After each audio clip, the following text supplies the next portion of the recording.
Un grand bonsoir à tout un chacun. Voici pourquoi les esprits déchus ont besoin de l'homme. Les esprits, à savoir les anges, les chérubins, les séraphins, bons et mauvais, sont créés par Dieu selon Colossiens chapitre 1er, verset 16. Au départ, ils avaient leur vie et subsistance en Dieu. Leur force et leur lumière venaient de leur connexion avec Dieu. Mais après leur rébellion, certains ont été coupés de la source de vie, à savoir Dieu. Sans Dieu, les esprits sont comme des êtres vides qui cherchent une autre source de subsistance.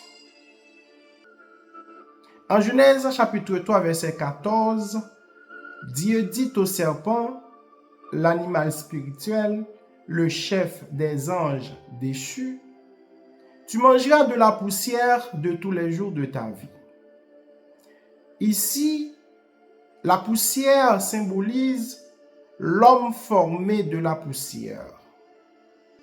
Donc, pour survivre, le serpent et ses esprits doivent se nourrir de l'homme, de son âme, de sa vie, son énergie spirituelle.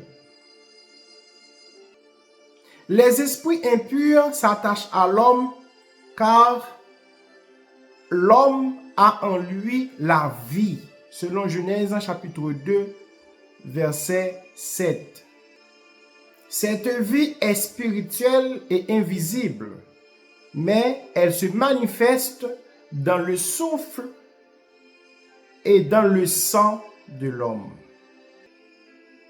Les esprits impurs cherchent donc à habiter dans les hommes, selon Matthieu 12, versets 43 à 45, et à boire du sang ou à demander des sacrifices. Quand un esprit méchant possède un homme, c'est pas simplement pour contrôler, c'est surtout pour survivre, car sans l'homme, ils sont errants, sans demeure, sans abri, sans repos.